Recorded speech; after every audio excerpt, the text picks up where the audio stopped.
Praise the Lord, hallelujah. പ്രിയപ്പെട്ട സഹോദരങ്ങളെ, ഉൽപ്പത്തി പുസ്തകം 2-ാം അധ്യായം അതിന്റെ 18-ാമത്തെ തിരുവചനം, ദൈവമായ കർത്താവ് അരുളി ചെയ്തു, മനുഷ്യൻ ഏകനായിരിക്കുന്നത് നന്നല്ല, അവന് ചേർന്ന ഇണയെ ഞാൻ നൽകും.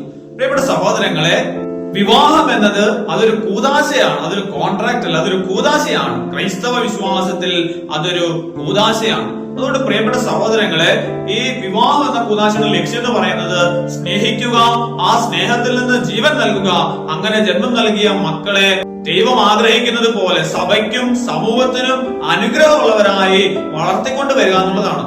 അപ്പോ വിവാഹ കൂദാശയിൽ സ്നേഹിക്കുക മാത്രമല്ല, മറിച്ച് ആ സ്നേഹത്തിൽ നിന്ന് ജീവൻ നൽകണം.